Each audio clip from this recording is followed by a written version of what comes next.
This is Mac OS Ken. Apple's in second again. A report on smart glasses out of Cupertino. And another Apple Watch activity challenge is set.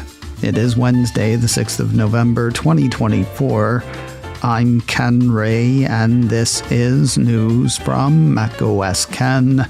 Brought to you by yours truly and sponsored by Incogni, helping you take back your personal data. Get 60% off an annual plan with code MacOSKen at incogni.com/MacOSKen. This show is also supported by people like you, patrons through Patreon. Find out more and add your support at patreon.com/MacOSKen. The back and forth between Apple and Nvidia for the title of most valuable company on the planet is back in Nvidia's court. The business site Quartz ran a piece on Tuesday that had the chip maker retaking that lead.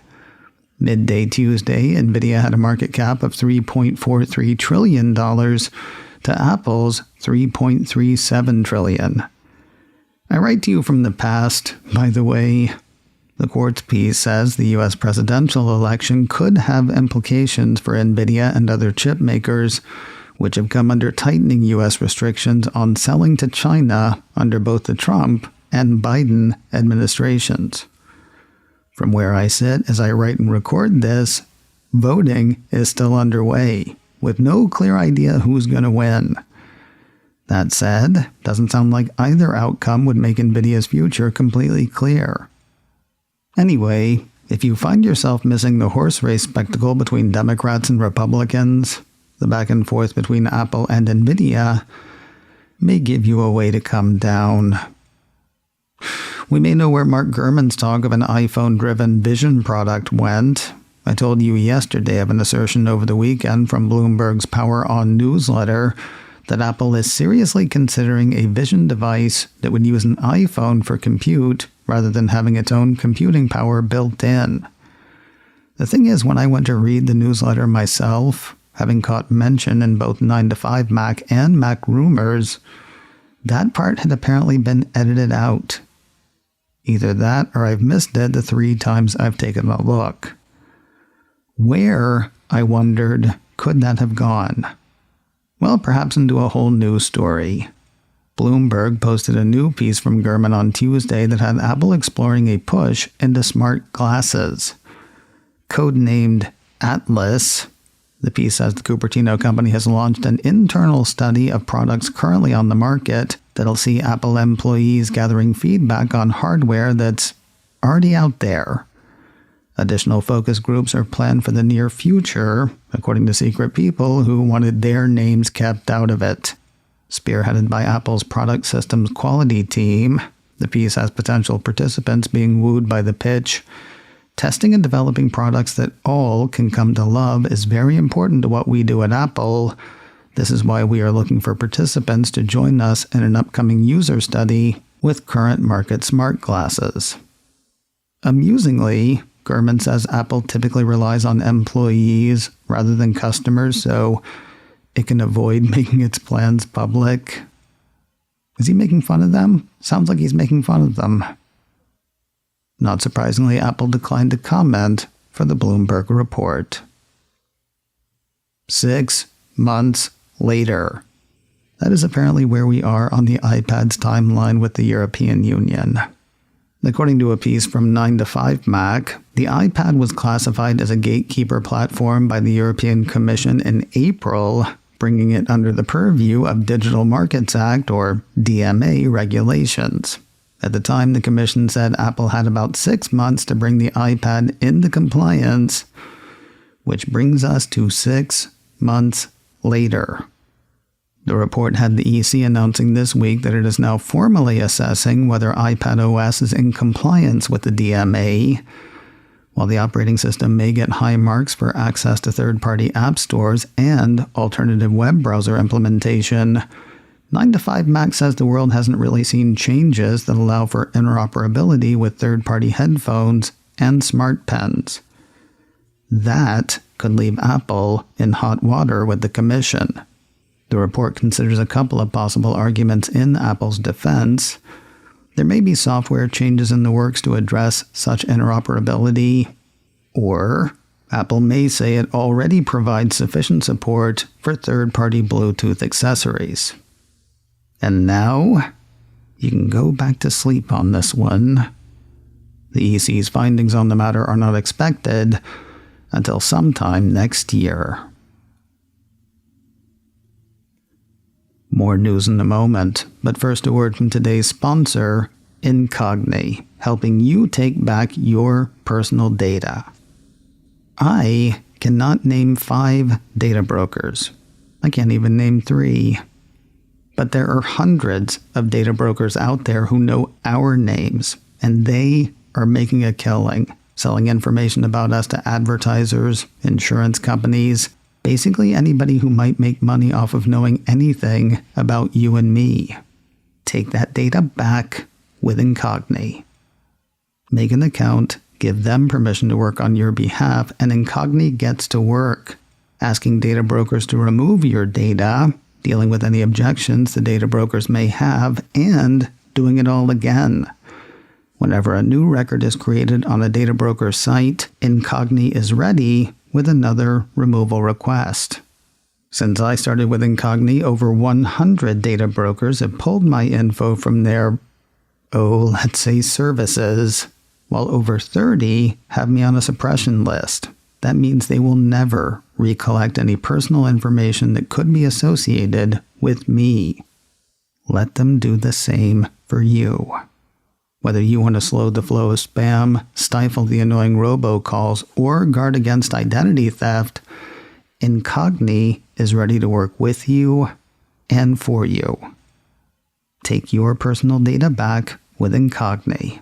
Get 60% off an annual plan with code MacOSKen at incogni.com/MacOSKen.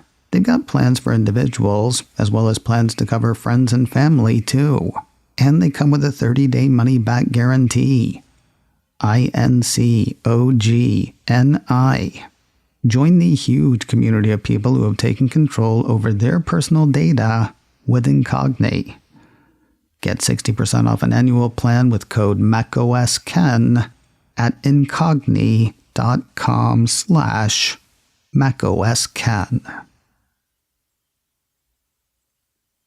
Apple would like to start selling iPhone 16 in Indonesia, and it's willing to fork out another $10 million US to make that happen. A piece from the South China Morning Post says the Cupertino company proposed investing about that much money for manufacturing in Indonesia, as it sets to have the country's ban on sales of its latest iPhone removed. I saw a piece that called the $10 million a token amount. Certainly Apple could offer more, though I'm not sure it's fair to call it token. The Wall Street Journal report that we hit last week had Indonesia banning iPhone 16 sales because Apple's agreed-upon investment was short by about $15 million. With an estimated $94 million already invested by Apple into the country, the $10 million doesn't sound like a token amount. Rather, the $5 million difference sounds like something between a bargaining chip and a rounding error. If you ask me. Which you did not. As for where the $10 million will go, secret sources tell the South China Morning Post that Apple will invest in a factory to make products such as accessories and components for Apple devices. The proposal is said to be in. Indonesia's Ministry of Industry is expected to reach a decision shortly. There's a third Apple store on the move this weekend. I told you yesterday of a store in Virginia moving from one side of a freeway to the other, while a temporary store is opening in a mall in New York so that its permanent home can be renovated. Now a piece from Mac Rumors says a store in Arizona is also doing the temporary digs thing.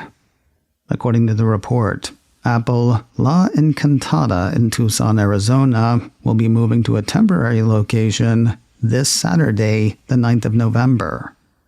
Unlike the NY and BA stores, which are each closing for just one day, the AZ location is already closed.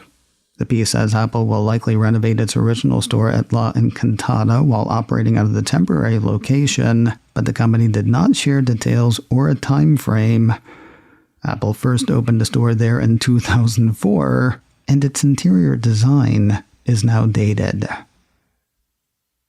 Classic. Just rebrand them Classic, says the guy who lives near a lot of renovated Apple stores. Veterans Day is next week, bringing with it another Apple Watch activity challenge.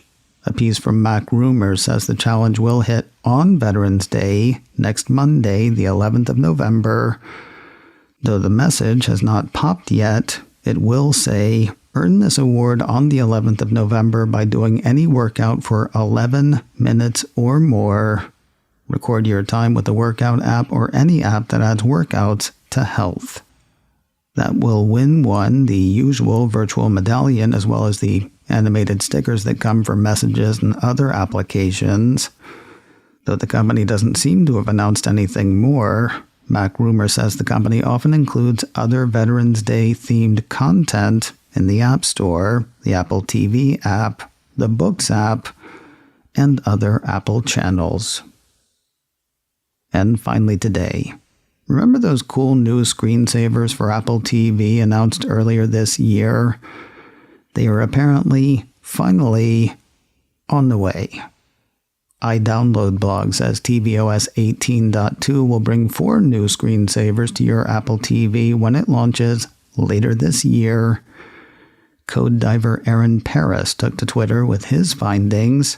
According to the report, he spotted references to the upcoming screensavers, which should include Snoopy, TV and movies, music, and soundscapes. iDownload blog says TV and movies cycles through stills from Apple TV Plus movies and shows. The music screensaver creates an animated collage based on album artwork. The soundscapes one seems to cycle through calming scenes like water droplets.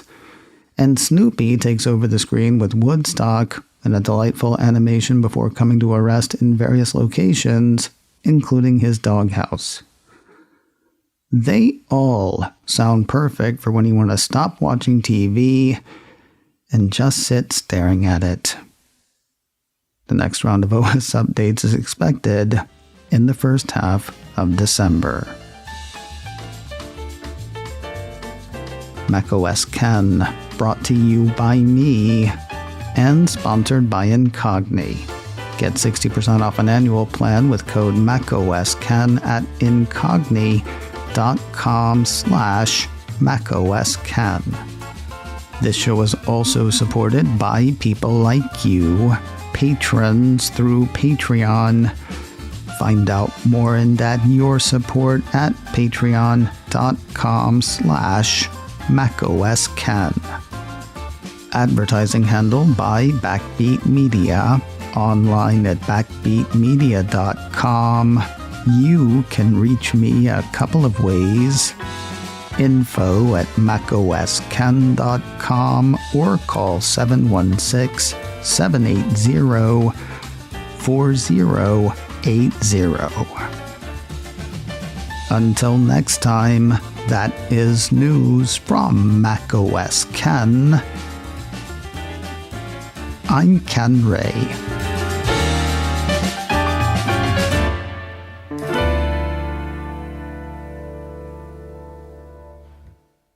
Ciao.